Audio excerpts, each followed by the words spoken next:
함께 읽은 본문을 중심으로 더할 나위 없는 축복, 안식, 더할 나위 없는 축복, 안식이라고 하는 제목으로 함께 은혜를 나누도록 하겠습니다. 자본주의 사회를 움직이는 주체는 시장 경제입니다. 자유로운 경쟁에 입각해서 가격이 형성이 됩니다. 가격은 수요와 공급을 조절하는 보이지 않는 손 역할을 합니다. 가격이 수요와 공급을 조절한다고 하는 거죠. 가격이 오르면 수요는 줄어들고 공급은 늘어납니다. 가격이 한참 오르면 정부가 비축해 두었던 물건을 내놓잖아요. 내놓는 이유는 가격을 떨어뜨리기 위한 거죠. 반대로 가격이 내리면 수요는 늘어나고 공급은 줄어듭니다. 너무 가격이 떨어지면 마진이 남지 않는단 말이에요. 그래서 공급을 줄이는 거죠. 가격을 적당하게 조정을 하는 거예요. 또 시장 경제가 제시하는 수요는 생산만큼이나 소비와도 관련이 있습니다. 우리에게 더 많이 원하고 더 많이 소유하고 더 많이 사용하고 더 많이 먹고 더 많이 마시기를 요구합니다. 시장 경제는 우리에게 끊임없이 소비하라고 요구한다고 하는 거죠. 그 요구를 채우는 과정에서 적자 생존 방식의 약탈과 착취가 반복되는 무한 경쟁이 이어집니다. 내가 가지기 위해서는 누군가를 밟아야 된단 말이에요. 이겨야 된단 말이죠. 그렇기 때문에 강한 자는 살아남고 힘이 없는 자는 죽을 수밖에 없는 그런 현상이 나타난다고 하는 거죠. 이 무한 경쟁이 계속되는 한 쉴 틈이 거의 없습니다. 우리는 그런 사회 속에서 하루 24시간 내내 정말로 많은 일을 합니다. 무엇인가를 얻고 행하고 소유해야 한다는 강박에 사로잡혀 있습니다. 혹 조금이라도 채워지지 않으면 누군가는 가지고 누리는 것이 나에게는 없다는 생각이 물밀듯 밀려듭니다. 상대적인 거죠. 저 사람은 고기를 먹는데 나는 채소를 먹는다는 거예요. 물론 채소가 건강에는 좋다고 말할 수 있지만 고기는 조금 풍요로운 것을 말하고 채소는 조금 덜 풍요로운 걸 말하는 거잖아요. 그 때문에 누군가는 고기를 먹는데 나는 채소를 먹을 때 상대적 박탈감을 느끼게 되는 거예요. 저 사람이 누리는 것이 왜 나에게는 없지? 라고 하는 생각이 물밀듯 밀려듭니다. 그야말로 순식간에 마음을 가득 채웁니다. 일부러 생각하지 않아도 사회 구조가 그렇게 될 수밖에 없도록 몰아세웁니다. 불현듯 감당하기 힘든 걱정과 근심과 염려와 불안이 찾아옵니다. 남들은 가졌는데 나는 갖지 못했다는 거예요. 남들은 준비된 것 같은데 나는 준비된 것 같지 않단 말이죠. 동기들이 모이면 하는 여러 가지 얘기 중에 특별히 두 가지가 있습니다. 하나는 건강 문제, 하나는 미래 설계예요. 다들 병을 하나씩 갖고 있어요. 또 하나는 미래 설계예요. 보험을 과연 몇 개나 가지고 있느냐 하는 거죠. 자기들은 이런 준비를 하고 있다 이렇게 얘기를 해요. 저는 실비보험 하나 갖고 있지 않거든요. 그 실비보험마저도 없다고 말하면 아니 형은 나중에 어떡하려고 그래 이렇게 얘기를 한단 말이죠. 그러는 과정에서 누군가는 있고 누군가는 없단 말이죠. 없는 사람은 애써 감정을 숨기려고 노력을 하지만 마음속에는 상대적인 박탈감을 갖게 되는 것이고 자기도 모르게 왠지 불안해지는 거예요. 안 그래져요? 그럼 믿음이 좋은 거예요. 안 불안해지면 믿음이 좋은 거예요. 근데 일반적으로 사람들 누군가는 가지고 있고 나는 가지지 못했다고 했을 때 상대적 박탈감과 함께 어떤 불안을 갖게 된다고 하는 거죠. 허둥지둥 애써보다 되지 않으면 결국 무너집니다. 돌이킬 수 없는 극단적인 선택을 하기도 합니다. 상품을 무한정 소비하는 사회 구조는 결코 인간에게 쉼 곧 안식을 줄 수 없다는 사실을 확인할 수 있습니다. 대안은 하나입니다. 무한 경쟁이 반복되는 세상에서 쉼을 얻을 수 있는, 안식을 얻을 수 있는 대안은 하나밖에 없습니다. 하나님 명령대로 쉬는 것입니다. 그래서 다람쥐 쳇바퀴처럼 돌아가는 현대사회에서 쉼은 저항입니다. 상품 생산과 소비가 저와 여러분의 삶을 결코 좌지우지할 수 없다는 선포이기 때문입니다. 사실 우리는 자신의 수고와 노력을 통해서 무엇인가를 이루고 얻으며 소유하는데 너무나 익숙해져 있습니다. 그렇잖아요. 내가 애써서 얻어야 된다고 생각하잖아요. 얻기 위해서는 애를 써야 된다고 생각하잖아요. 반면 하나님께서는 우리에게 당신이 주는 선물을 받는 편에 서라고 요구하십니다. 상품이 쥐락펴락하는 세상에 맞서라고 요구하십니다. 빵을 얻고 싶으면 고개를 부려보라고 요구하는 세상과 맞서라고 요구하십니다. 세상은 뭔가를 얻기 원하니? 그럼 그에 합당한 고개를 부려봐. 그 능력을 보여봐. 피와 땀과 눈물을 흘려봐. 라고 요구한다는 거예요. 그런 세상과 하나님은 맞서라고 요구한다는 거죠. 감당하기 힘든 걱정과 근심과 염려와 불안을 조장한 다음에는 마치 마약처럼 약의 효과가 있는 동안만 순간적으로 있게 만드는, 그러나 정신을 차렸을 때는 끔찍한 절망과 후회가 밀려오는 온갖 종류의 오락이라는 무차별적인 폭력으로 통제하려고 혈안이 되어 있는 세상과 맞서라고 요구합니다. 예수 그리스도께서 값없이 선물로 내미시는 빵, 곧 영적인 양식을 믿음으로 받으라고 요구하십니다. 믿으려고 하지 말고 은혜 안에서 선물로 허락해 주신 믿음으로 그냥 받으라고 요구하십니다. 우리는 믿으려고 하거든요. 하나님은 받으라고 요구하십니다. 저와 여러분은 믿습니까? 믿어졌습니까? 믿음으로 받습니까? 믿어져서 받을 수 있습니까? 믿는다는 것은 주체가 나예요. 믿어진다는 것은 주체가 하나님이에요.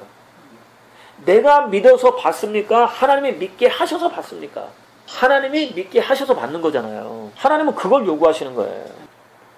너의 인생 속에 정말로 많은 필요가 있을 텐데 그 많은 필요를 내가 채워줄 거야. 그러니까 믿음으로 받아. 내가 너희에게 은혜 안에서 선물로 준 믿음으로 받아 라고 하나님 요구하신다는 거예요. 하나님 믿습니다 주십시오 말하지 말고 하나님이 허락하신 믿음 안에서 우리 인생의 필요를 채울 것이라고 믿고 받으라는 거예요. 근데 우리는 맨날 그러잖아요. 순종도 믿음의 한 행위잖아요. 봉사도 믿음의 한 행위예요. 희생, 헌신 이것도 믿음의 한 행위예요. 그리고 이런 믿음의 한 행위는 결국 믿는다고 하는 고백이거든요. 근데 믿는다고 하는 그 고백, 내가 하나님을 믿습니다. 그렇기 때문에 이렇게 봉사도 하고 수고도 하고 애쓰기도 하고 힘쓰기도 합니다. 희생도 하고 헌신도 합니다. 그러니까 하나님 내가 믿고 행한 것에 대한 열매를 주세요. 하나님께 요구를 한단 말이에요. 내가 믿으니까 하나님 내놓으세요 라고 하는 얘기는 마찬가지죠. 그러나 하나님은 내가 네 필요를 알아. 너에게 뭐가 있어야 하는지 내가 알아. 내가 그거 가장 좋은 때 가장 적당히 채워줄 거야. 그러니까 내가 은혜 안에서 선물로 허락해준 믿음으로 받아들여 라고 하나님 요구하신다는 거죠. 우리는 과연 그러냐 이거죠. 정당한 값을 지불하고 지불한 대가에 합당한 물건을 받으려고 하지 말고 주님과 세상에서와 똑같이 주고받은 거래를 하려 하지 말고 그냥 받으라고 요구하십니다. 하나님에게는 거래를 하려고 하지 말고 하나님이 주시겠다고 작정하신 것을 받으라는 거예요. 그러면 하나님이 정말로 주시고 싶으신 것이 무엇인지가 궁금해지잖아요. 그럼 뒤에 나와요. 하나님이 진짜로 저와 여러분들 주시고 싶으신 것이 과연 무엇인가에 대해서는 뒤에서 얘기를 해보자고요. 아무튼 간에 하나님은 저와 여러분들의 필요를 아시고 얼마만큼 필요한지 아신다는 거예요. 그만큼 주신다는 사실을 그냥 받으라는 거죠. 하나님 내가 이만큼 했으니까 하나님 이만큼 주십시오. 이거는 내가 원하는 만큼을 하나님께 요구하는 거잖아요. 그러나 진짜 믿음은 내게 가장 필요한 정도를 하나님이 가장 잘 아시니까 그만큼 허락해 주시면 믿음으로 받고 감사하는 거예요. 이것이 하나님이 저와 여러분들 요구하시는 자세라고 하는 거죠. 어떤 자격이나 조건도 갖추지 못했다고 망설이거나 그러다가 물러서지 말고 그냥 감사함으로 받으라고 요구하십니다. 우리는 우리가 어떤 자격이나 조건을 갖춰야 받을 수 있다고 생각을 해요. 그러나 하나님은 너희들은 어차피 자격이나 조건 갖추지 못해. 내가 그냥 줘야만 너희들은 받을 수 있어. 그러니까 그런 거 따지지 말고 그냥 받아 라고 요구하신다고 하는 거죠. 아무리 둘러보고 또 둘러보아도 아무리 양보하고 또 양보해도 내놓을 공목 하나 없고 이루어 놓은 성과 하나 없어도 그냥 받으라고 요구하십니다. 우리 맨날 따지는 게 그거잖아요. 이제 여름이 다 가잖아요. 그죠? 더 무더위가 지나가고 이제 새벽이면 선풍기 들면 추워지는 그런 계절이 돌아왔어요. 열매가 익어가는 계절이죠. 이런 계절을 만나면 우리는 난 지난 1년 동안 뭐 했지? 어떤 열매 맺었지? 하나님께 내가 내놓을 만한 그런 열매가 있나? 라고 우리는 생각을 해요. 하나님께 내놓을 만한 열매가 있나? 라고 생각하는 이유는 하나님께 내가 당당히 서겠다는 거죠. 서고 싶은 거죠. 하나님께 자랑하고 싶은 거죠. 하나님 내가 이런 열매 맺었으니까 하나님 좀 칭찬 좀 해주세요. 라고 하는 의미나 같은 거잖아요. 그러나 하나님은 그러지 말라는 거죠. 네가 아무 일도 안 해도 수고 안 해도 열매가 없어도 내가 주고 싶은 게 있어 라고 말씀하신다는 거예요. 다 갖춘 사람처럼 당당하게 받으라고 요구하십니다. 사실 우리는 있으면 당당하고 없으면 주눅들잖아요. 그러나 있고 없고 따지지 말고 그냥 당당하게 받으라고 하나님 요구하십니다.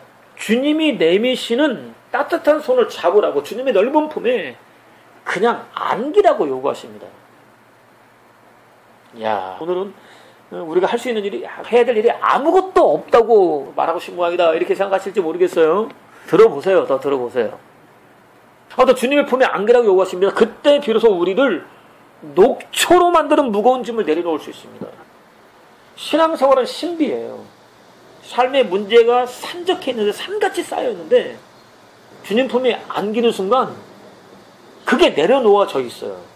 이게 신앙생활이라고 하는 거죠. 아니 우리도 모르게 내려놓아집니다. 한편 저와 여러분이라고 하면 몰라도 하나님은 피곤치도 곤비치도 않는 분입니다. 우리는 매일 피곤하잖아요. 곤비하잖아요. 지치잖아요. 쓰러지면 자잖아요. 그런데 하나님은 그런 게 전혀 없는 분입니다. 그렇기 때문에 참된 의미에서의 안식은 단순히 일을 하다가 피곤해서 잠시 쉬는 상태를 가리키지 않습니다. 자신에게 주어진 책임과 의무를 다하고 있는 상태를 가리킵니다. 쉬는 상태가 아니라 자신에게 주어진 책임과 의무를 다하는 상태. 이것을 일컬어서 안식이라고 한다 하는 거예요. 반드시 완벽한 관계를 통해서만 누릴 수 있습니다. 두 존재가 있는데 완벽한 관계를 맺어요. 그리고 이 존재가 이 존재에 대한 책임과 의무를 다할 때, 이 존재가 이 존재에 대한 책임과 의무를 다할 때 누릴 수 있는 은혜가 안식이에요. 언젠가 이거 배우지 않았나요? 로마서 공부할 때 영광, 하나님 영광에 참여할 수 있는 방법은 서로에 대한 책임 다하는 거예요. 그래서 하나님 영광은 관계적이다. 안식 역시 관계적이다. 이렇게 말할 수 있는 거예요. 하나님 입장에서는 당신 성품과 능력과 지혜를 총동원하셔서 당신의 처소 곧 성전으로 재창조하신 저와 여러분을 보호하시고 유지하시고 그 속에 충만하게 거하실 때 누리실 수 있습니다. 다시요. 하나님 입장에서는 당신의 놀라운 성품과 한이 없는 능력과 가늠할 수 없는 지혜를 총동원하셔서 당신의 처소 곧 성전 삼으신 저와 여러분을 보호하고 유지하고 그 속에 가운데 충만하게 거하실 때 누리실 수 있습니다. 조금 교만한 말일 수 있을지도 모르겠고 또 하나님에게는 죄송한 말씀일 수도 있겠지만 하나님은 저와 여러분 없이 안식을 누릴 수가 없어요. 성부, 성자, 성령 하나님은 삼위이신 동시에 일체라고 그랬어요. 완전한 연합을 이루신다고 그랬어요.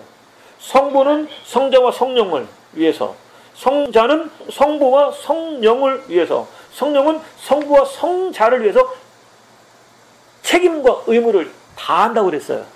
완벽하게 협력하신다고 그랬어요. 그러므로 안식을 누리시는 분이에요. 저와 여러분과의 관계 속에서는 저와 여러분을 위한 당신의 책임과 의무를 다 하실 때 비로소 안식을 누리실 수 있어요. 이거 얼마나 놀라운 은혜입니까? 얼마나 놀라운 축복입니까? 하나님이 저와 여러분들을 위해서 당신의 전부를 쏟아 놓으신 다음에 비로소 안식을 누리실 수 있다는 거예요. 그러면 오늘 저와 여러분의 삶 속에 환난과 시험이 있다고 해서 무슨 대수입니까? 어렵다고 해서 무슨 대수입니까? 힘들다고 해서 무슨 대수입니까? 하나님은 여전히 일하고 계실 텐데, 저와 여러분들을 향한 당신의 책임과 의무를 다 하시기 위해서 쉬지 않고 일하고 계실 텐데, 문제가 있다고 무슨 대수냐 이거죠. 걱정할 필요 없잖아요. 염려할 필요 없잖아요. 그 때문에 눈물 흘릴 필요 없잖아요. 가슴 아파할 일 없잖아요. 이런 일들이 있는 이유는 뭔가 하나님의 목적이 있겠다. 하나님의 목적을 위해서 하나님은 오늘도 일하고 계신다. 그것이 나를 통해서 하나님이 안식하실 수 있는 유일한 방법이다. 그러니까 낙심할 이유가 없는 거예요. 염려할 이유가 없는 거예요. 저와 여러분에 대한 당신의 책임과 의무를 다하셨을 때 비로소 안식을 누리실 수 있습니다. 저와 여러분의 입장에서는 우리를 당신의 거룩한 처소로 재창조하시고 친히 임재하여 거하고 계시는 하나님께 완전히 항복하고 순종하며 삶을 완전히 맡길 때 누릴 수 있습니다. 하나님에 대한 책임과 의무를 다했을 때 비로소 누릴 수 있습니다.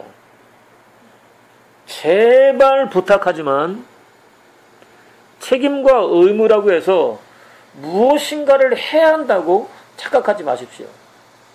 수고하고 땀 흘리고 희생하고 헌신하고 봉사하고 건축한다고 한다면 힘을 다해 물질 바치고 전도 나간다고 한다면 아무리 삶 속에 힘든 상황이 벌어져도 그거 내려놓고 참여하고 남들보다 충분히 많이 기도하고 해야 안식을 누릴 수 있다고 착각하지 마십시오. 찬양함으로 안식에 들어갈 수 있지요. 기도함으로 안식에 들어갈 수 있지요. 물론 방법일 수는 있어요. 그러나 그런다고 꼭 안식에 들어간 것은 아니라는 거예요. 그것이 하나님에 대한 저와 여러분의 책임과 의무는 아니라는 거예요. 이제까지 들었던 것과 좀 다르죠. 아무튼 그렇게 착각하지 마십시오. 하나님에 대한 우리의 책임과 의무는, 자, 이제 우리의 책임과 의무가 무엇인지 이제 나오는 거예요. 하나님에 대한 우리의 책임과 의무는 하나님을 하나님으로 인정하는 것입니다. 허물과 죄로 죽은 저와 여러분을 완전히 재창조하실 수 있는 유일한 분으로 믿는 것입니다. 저와 여러분을 당신 성전 삼고 친히 임재하시고 세상 끝날까지 함께 동행해 주시는 하나님께 완전히 항복하는 것입니다. 무엇을 말씀하시든 믿음으로 받고 순종하는 것입니다. 사실 우리는 온전히 순종할 수 없습니다. 그렇기 때문에 할 수 있는 만큼만 하면 됩니다. 할 수 있는 최선을 다하기만 하면 됩니다. 순종할 수 있는 은혜를 구하면 됩니다. 순종하고 싶잖아요. 근데 안 되잖아요. 은혜가 임하면 되잖아요. 그래서 하나님께 순종하고 싶으면 하나님 최선을 다해서 해보겠는데 하나님께서 은혜를 주시면 더 잘할 수 있습니다. 그러니까 은혜 주십시오. 라고 기도하는 거예요. 또 하나님께서 고해와 같은 저와 여러분의 인생 속에 펼쳐놓으신 삶을 하나님께 맡겨드리면 됩니다. 저와 여러분들이 살아내야 할 삶은 하나님께서 허락하신 삶이잖아요. 하나님께서 작정하신 삶이잖아요. 살아내 보자고요. 그러나 살아내고 있는 그 삶을 하나님께 맡기는 것. 이것이 저와 여러분들이 하나님께 해야 할 책임과 의무라는 거예요. 할 일이 별로 없네요. 그죠?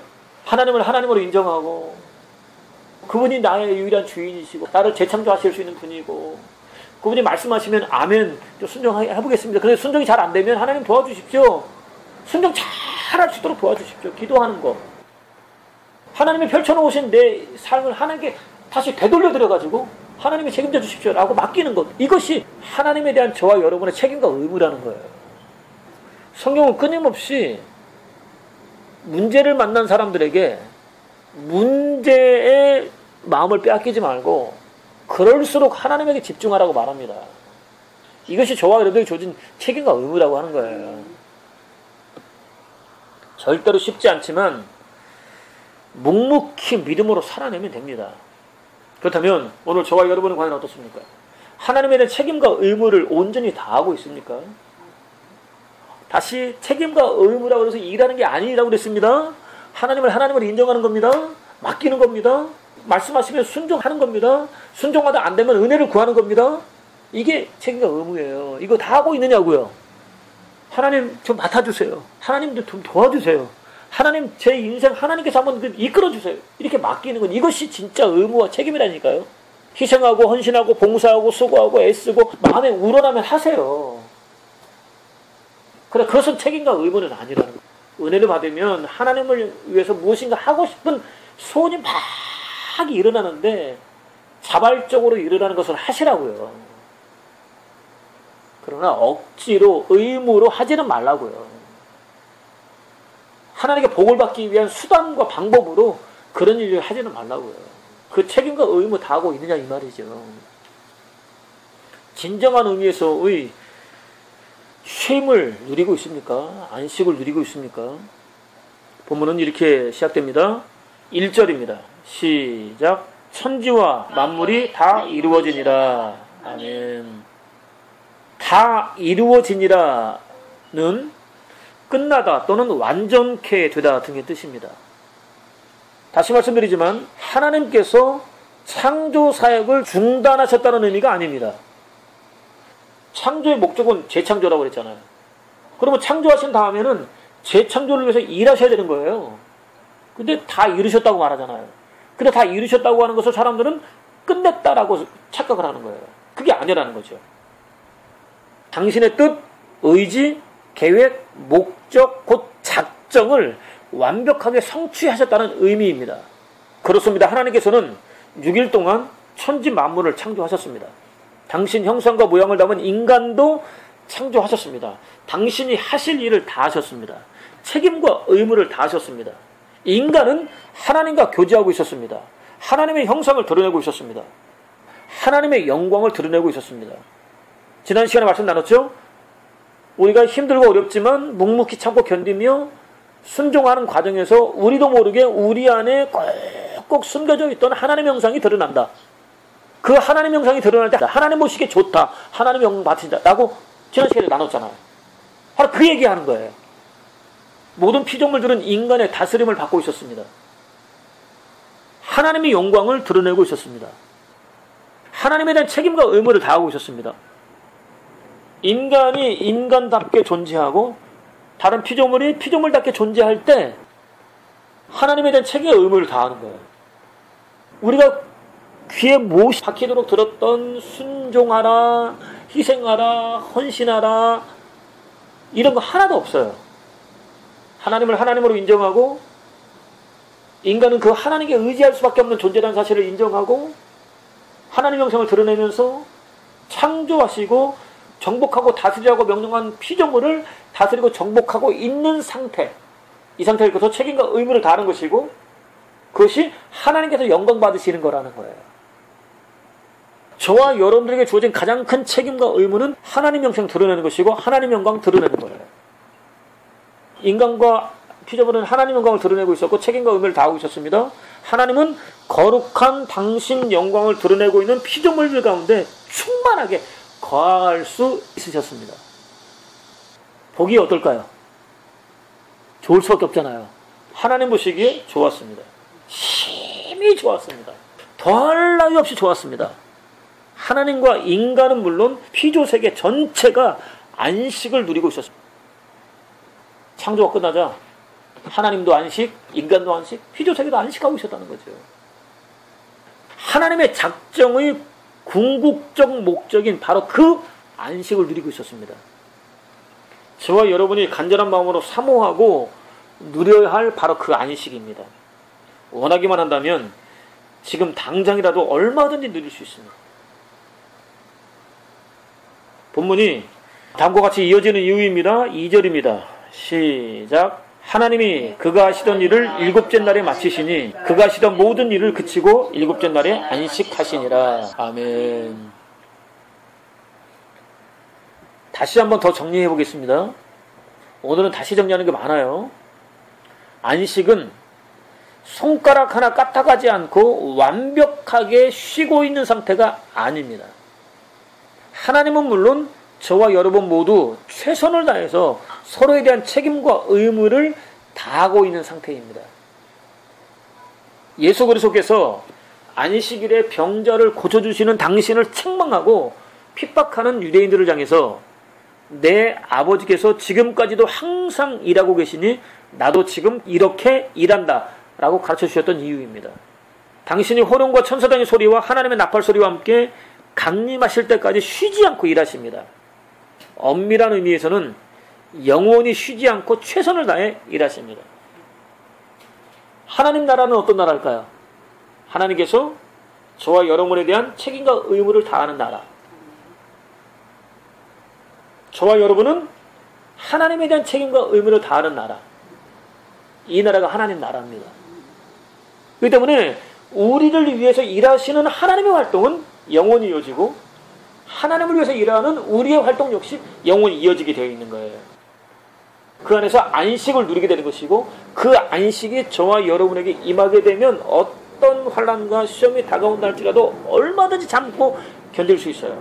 그러나 하나님 나라는 근심, 슬픔, 염려가 없어요. 죽음도 없어요. 생로병사가 없어요. 환난과 시험이 다가올 이유가 없어요. 하나님에 대한 책임 다하고 우리에 대한 책임을 다함으로 함께 영원히 안식을 누리는 나라. 이게 하나님 나라예요. 그 나라를 우리는 사모해야 되는 것이고 오늘도 구해야 되는 것이고 누리기 위해서 하나님의 은혜를 구해야 하는 거예요. 본문은 이렇게 마무리됩니다. 3절입니다. 시작. 하나님이 그 일곱째 날을 복되게 하사 거룩하게 하셨으니 이는 하나님이 그 창조하시며 만드시던 모든 일을 마치시고 그날에 안식하셨음이니라. 아멘. 하나님께서는 안식이 이루어진 일곱째 날을 축복하셨습니다. 거룩하게 구별하셨습니다. 오해하지 마십시오. 날이 아니라 하나님 작정대로 완벽하게 이루어진 안식을 축복하셨습니다. 거룩하게 구별하셨습니다. 인간에게 안식을 선물로 주고 싶으신 하나님 마음이 얼마나 간절한지 확인할 수 있습니다. 싫어도 지켜야 하는 강제 규정이 아닙니다. 안식은 싫어도 지켜야 하는 강제 규정이 아닙니다. 안식일을 지켜야 하느냐 말아야 하느냐 또는 주일을 지켜야 하느냐 말아야 하느냐라고 다툴 이유가 전혀 없습니다. 하나님과의 관계를 회복한 믿음의 사람들은 억지로 의도하지 않아도 그냥 지켜지는 규정이기 때문입니다. 하나님과 온전한 관계를 회복한 사람들은 나도 모르게 지켜지는 규정이 안식이에요. 또 하나님에 대한 책임과 의무를 다하지 않으면서도 안식을 누리기 원하는 만큼 어리석은 일이 없습니다. 예수 그리스도는 메시아인 동시에 주예요. 근데 많은 사람들이 예수 그리스도를 메시아로만 인정을 합니다. 주로 인정하지 않아요. 왜요? 내가 주인이 되고 싶은 거죠. 예수님이 메시아인 것까지는 좋은데 나에게 주인 행사하는 것까지는 용납하기 어렵단 말이에요. 하나님에 대한 책임과 의무는 뭐냐?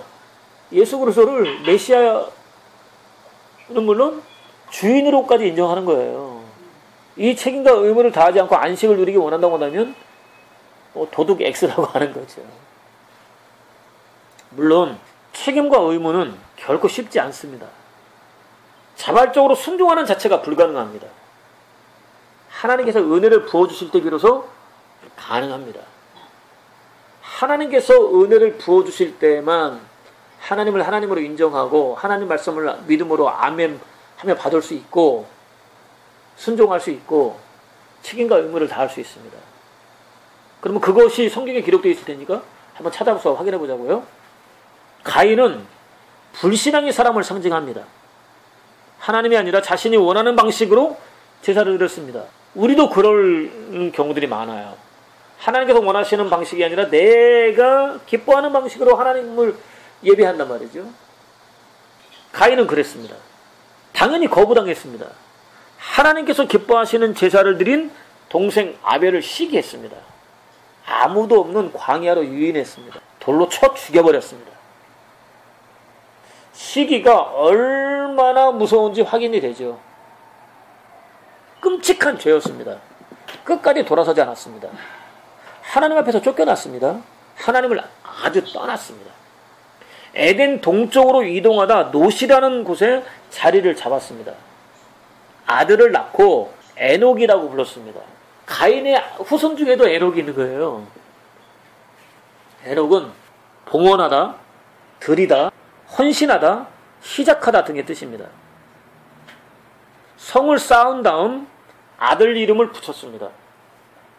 성을 자신에게 바쳤습니다. 자신의 이름을 온 천하에 드러내기 위해서였습니다. 하나님을 떠난 사람들은 언제나 이렇습니다. 저와 여러분 역시 수시로 이렇습니다. 하나님보다는 자신의 영광을 추구합니다. 피곤에 찌들어 살 수밖에 없는 이유입니다. 하루하루 힘겨울 수밖에 없는 이유입니다. 간절한 마음과는 달리 쉽게 이루어질 수 없는 일이기 때문입니다. 내 이름을 내고 싶지만, 내 영광을 드러내고 싶지만, 모든 사람들이 나를 칭찬해 주기를 바라지만 쉽게 이루어지는 일이 아니라고 하는 거예요.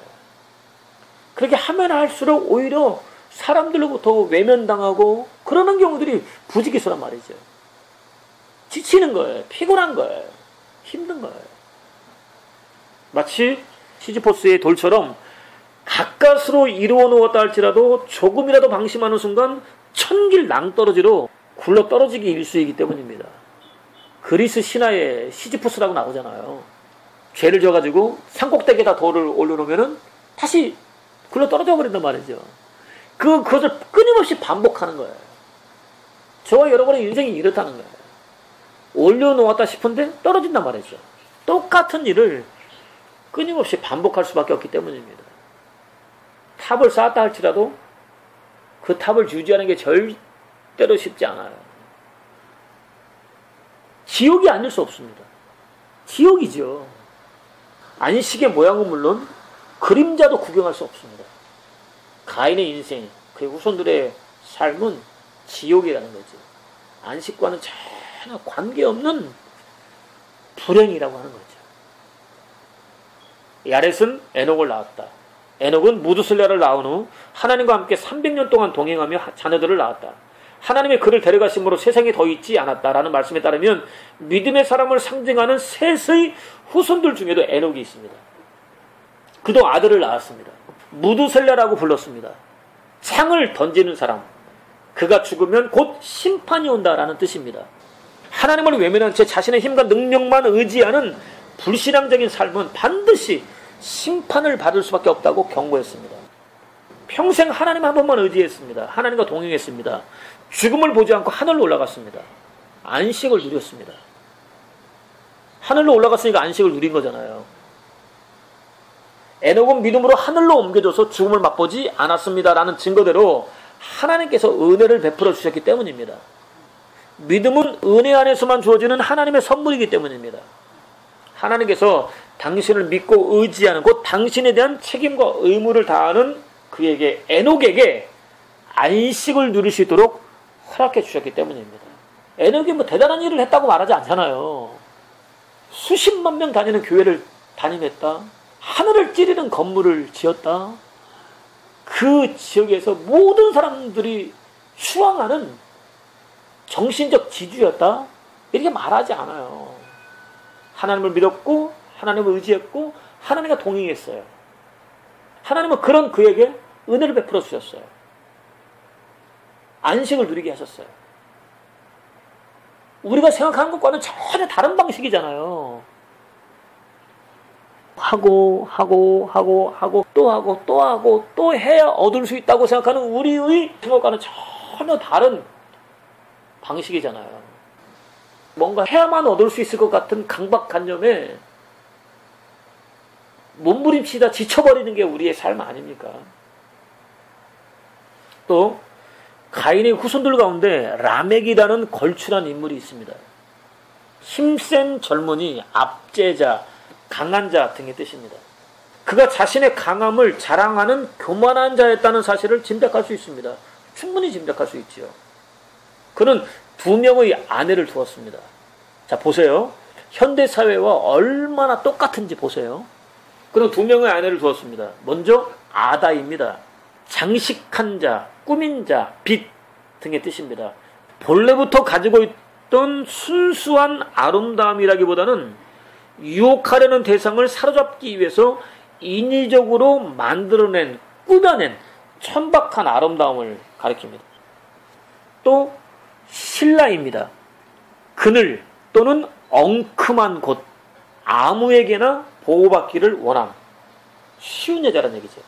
이성을 향해서 달콤한 음성을 딸랑딸랑 울리다 등의 뜻입니다. 본성적으로 어두웠습니다. 음침했습니다. 음흉했습니다. 악을 조장하기 위해서 남편을 즐겁게 해주었습니다. 유혹했습니다.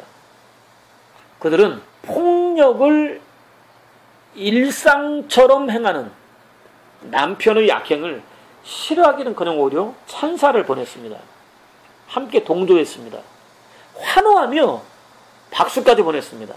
아다는 그런 남편을 즐겁게 하기 위해서 매일 대부분의 시간을 꽃단장하는 데 쏟아부었습니다. 얼마나 피곤하겠어요. 신라는 남편이 부르는 살인 노래에 함께 장단을 맞추며 온갖 말들을 다 동원해서 교태를 부렸습니다. 별의별 짓을 다 했다는 거겠죠. 부부관계가 이랬어요. 남편은 살인자고 그 부인들은 그를 부추기는 사람들이었다는 얘기죠. 거기다 음란하고. 그들 사이에서 태어난 야발은 목축을 맡아서 주관했습니다. 직접 육축을 치고 사고 파는 거래까지도 하는 자들의 조상이 되었습니다. 육축이라고 하는 히브리어 단어 안에 사고 판다는 의미가 포함되어 있거든요. 유발은 수금과 퉁소를 부는 음악가였습니다. 하나님께 영광 돌리는 음악이라기보다는 성적 충동을 불러일으키는 관능적인 음악이었습니다. 현대 음악은 관능적입니다. 요즘 젊은 친구들이 부르는 노래는 거의 관능적입니다. 혹시 그들이 춤추는 거 봤어요? 그들이 춤추는 게 성관계를 맺는 것 같아요. 부르는 노래의 가사도 얼마나 음란한지 몰라요. 그 음란한 노래에 맞춰서 추는 춤은 얼마나 또 관능적인지 몰라요. 각종 악기를 다루는 자들의 조상이 되었습니다. 두발가인은 동철과 쇠를 녹여서 기계와 연장을 만드는 대장장이었습니다. 온갖 종류의 기계들을 만드는 자들의 조상이 되었습니다. 살육과 전쟁을 즐기던 아버지를 위해서 강력한 살인도구를 주로 만들어 주었을 것이라고 짐작할 수 있습니다. 시조인 가인의 이름이 붙어있기 때문입니다. 가인은 하나님을 떠난 불신앙의 상징이잖아요. 그러니까 두발가인은 두발 플러스 가인이에요. 합성어예요. 두발이라고 하는 이름에 가인을 붙인 이유는 누구보다 더했다는 거예요. 가장 악했다는 거예요. 가인으로부터 시작된 죄가 극에 달했다는 의미 역시 암시하고 있기 때문입니다. 또 라멕의 딸인 나아마가 등장합니다. 족보에서 여성을 제외하는 고대 사회의 관습에 비춰볼 때 대단히 특별한 경우라고 할 수 있습니다. 이유는 어렵지 않게 확인할 수 있습니다. 이름은 상당히 지나칠 정도로 유쾌하다. 유난히 달콤하다. 순식간에 쏙 빠져들 수밖에 없을 정도로 아름답다 등의 뜻입니다. 쾌락과 정욕과 성적 충동을 일으키는 것과 관련해서는 타의 추종을 불허할 정도로 대단히 아름다웠었다는 의미입니다. 그야말로 남자들의 혼을 쏙 빼놓을 만큼 아름다운 겉보기에 그런 여인이었다고 하는 거죠. 당연히 거룩하신 하나님께서 찾으시는 경공과는 전혀 상관이 없었습니다. 이렇게 라멕과 그의 후손들은 하나같이 탁월했습니다. 당대 최고였습니다. 투쟁과 살육과 음란으로 찌들은 죄악된 문화와 문명을 확장하고 발전시키는 주체였습니다. 고대 사회였음에도 불구하고 가히 타락의 최고 정점을 찍고 있다는 현대 문화와 비교해봐도 손색이 없을 정도입니다. 최고의 정점을 찍고 있는 게 현대 문화잖아요. 근데 그 당시나 지금이나 다를 게 없다는 거예요. 그만큼 화려했습니다. 세대가 거듭될수록 하나님으로부터 멀어졌습니다. 특히 아버지 라멕은 섬뜩한 살인을 저지르고도 어떤 죄책감도 느끼지 않았습니다. 오히려 자랑스럽게 여겼습니다. 무기를 높이 치켜들었습니다. 라멕의 아내들은 내가 말할 때 귀를 기울여라. 내게 상처를 입힌 남자를 내가 죽였다. 나를 상하게 한 젊은 남자를 내가 죽였다. 가인을 해친 벌이 7갑절이면 라멕을 해치는 벌은 77갑절이 될 것이다 라고 노래했습니다. 자신의 힘과 능력을 과시했습니다. 그야말로 아나무인이었습니다. 하나님 없이도 얼마든지 안식을 누릴 수 있다고 확신했습니다. 쾌락과 안식은 다릅니다. 그들은 쾌락을 누리면서 그 쾌락이 안식이라고 착각한 거예요. 영원히 누릴 수 있다고 착각한 거예요. 당연히 착각이었습니다. 안식을 누리기는커녕 대홍수 심판 앞에서 맥도 추지 못했습니다. 흔적도 없이 완전히 사라져버렸습니다. 영원히 돌이킬 수 없는 혹독한 심판을 받고 말았습니다. 모두셀라는 라멕을 낳았다.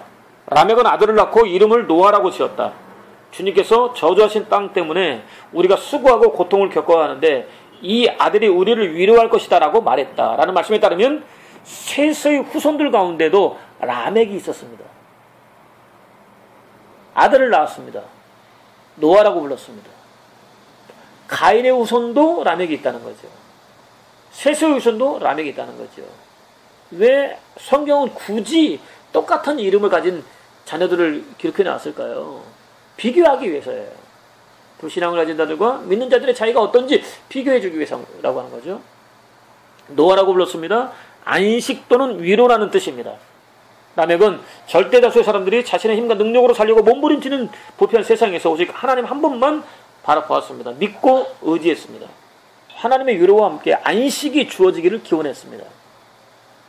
아들을 낳고 기원했다고 하는 거죠. 노아는 아버지의 기대를 완벽하게 실현했습니다. 사실 하나님을 떠난 세상 기준으로 볼 때 노아는 그야말로 자신의 생각이 전혀 없는 완전히 바보 같은 사람이었습니다.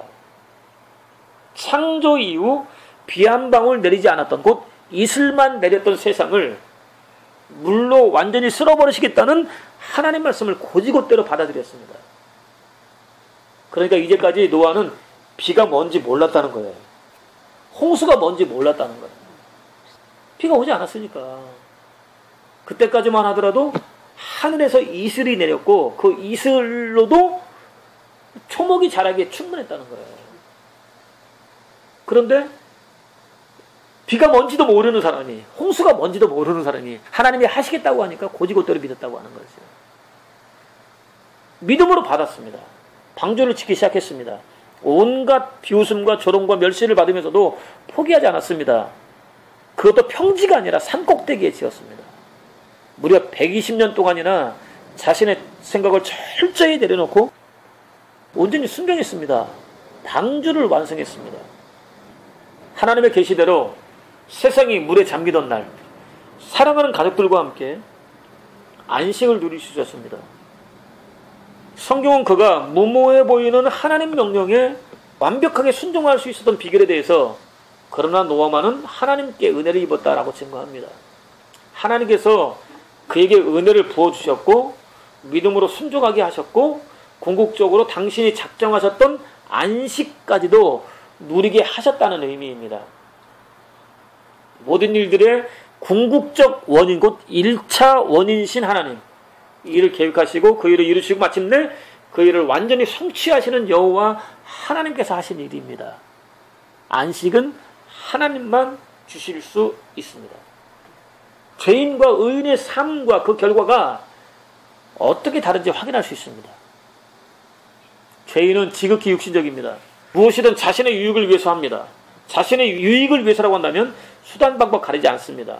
형제를 짓밟거나 죽이는 일도 마다하지 않습니다. 신앙생활이라고 조금도 다르지 않습니다.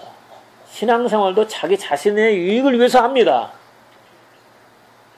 두렵고 떨리는 심판이 임합니다. 생각과는 전혀 다른 결과가 임합니다. 반면 의인은 지극히 영적입니다. 무엇이든 하나님의 영광을 위해서 합니다. 살아도 하나님, 죽어도 하나님입니다. 하나님의 은혜가 임합니다.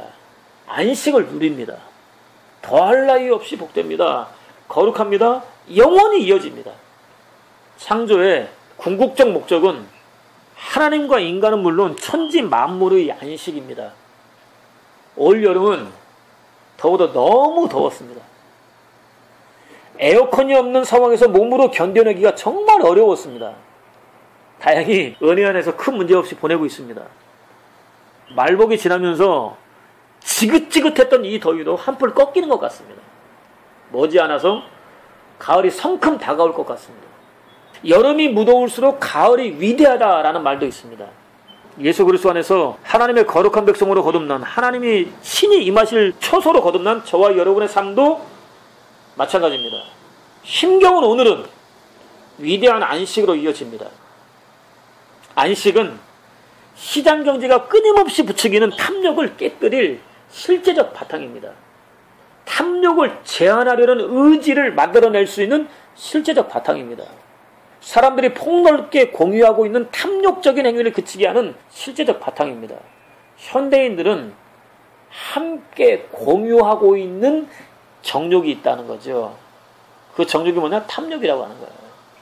탐욕을 위해서 끊임없이 경쟁하고 있는 거예요. 불안을 쏟아내는 사회의 관행들을 그만두거나 아예 벗어버릴 수 있는 실제적 바탕입니다. 현대사회는 불안을 쏟아내고 있어요. 염려를 쏟아내고 있어요. 그것을 이길 수 있는 힘이 무엇이냐, 능력이 무엇이냐? 안식이라는 거죠. 우리의 갈망으로부터 나와서 다시 그 갈망을 키워주는 불안을 물리치는 가장 강력한 해독제입니다. 불안은요, 우리 마음속에서 나와요. 그리고 불안은 불안을 키워요. 그것을 이길 수 있는 힘이 무엇이냐? 해독제가 무엇이냐? 안식이라는 거죠. 우리가 소유가 아니라 선물로 산다는 증거입니다. 소유를 산같이 쌓아두는 것이 아니라 이웃에게 마음을 나눠주는 신실한 관계를 통해서 만족을 얻을 수 있다고 하는 증거입니다. 또 안식은 절대 주권과 탁월한 섭리로 지으신 세계를 통치하시는 하나님께서 저와 여러분의 필요를 채워주시다는 믿음으로부터 시작됩니다.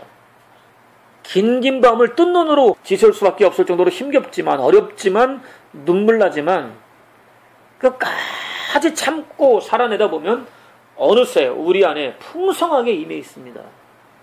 정말 어렵고 힘들지만 하나님 한 번 믿고 의지하고 그분의 은혜를 구하며 살아내는 과정에서 나도 모르게 누릴 수 있는 게 안식이라고 하는 거죠. 영원히 이어집니다. 시인은 하나님을 떠난 세상 사람들이 너무나 즐거워 보였습니다. 잘되고 고난 없음이 부러웠습니다. 하나님이 계시지 않아서 그런 것은 아닐까 의심도 해봤습니다. 의인이 잘되고 악인이 안 돼야 되는데 의인은 안 되고 악인이 잘 되는 것 보면 하나님이 계시지 않은 게 아닌가라고 생각할 수 있다고 하는 거죠. 그런 생각을 했다는 거예요. 그러나 그는 곧 성소로 들어갔습니다. 세상을 판단하는 자신의 기준과 방식을 돌아보았습니다. 자신이 얼마나 어리석고 완고한지 깨달았습니다. 즉시 자신의 판단을 내려놓았습니다. 하늘에서 주 외에 누가 제게 있겠습니까? 땅에서도 주밖에는 제가 사모할 분은 없습니다. 라고 고백했습니다. 부패한 세상과 타락한 사람들이 아니라 하나님에게 집중했습니다. 하나님 한 분만 갈망했습니다. 하나님에 대한 자신의 책임과 의무를 다했습니다. 하나님을 갈망하는 게 책임과 의무를 다하는 거예요. 순식간에 어둠이 물러가고 안식이 임했습니다. 안식은 부와 명예와 권세와 자랑 등은 비교조차 될 수 없는 놀라운 축복입니다. 그 무엇과도 바꿀 수 없는 더할 나위 없는 축복입니다. 하나님에 대한 우리의 책임과 의무는 피와 땀과 눈물이라기보다는 하나님에 대한 갈망입니다. 욥이 고난 속에서 부르짖었던 하나님의 임재 또는 하나님의 자비입니다. 이 책임과 의무를 다할 때 우리도 모르는 사이에 우리 안에 하나님의 안식이 임합니다. 풍성하게 누릴 수 있습니다. 어떤 환난과 시험이 다가온다 할지라도 얼마든지 참고 견디며 이겨낼 수 있습니다. 승리할 수 있습니다. 이 안식, 하나님께서 우리에게 주고 싶으신 최고의 선물입니다. 아무리 어렵고 힘겨울지라도 지극히 육신적인 자신을 철저히 내려놓을 수 있는 은혜를 구하십시오. 자신을 부인하고 자기 죽음을 선포하고 제물된 삶을 살 수 있는 은혜를 구하십시오. 하나님께서 어떤 명령을 내리시든 온전히 순종할 수 있는 은혜를 구하십시오.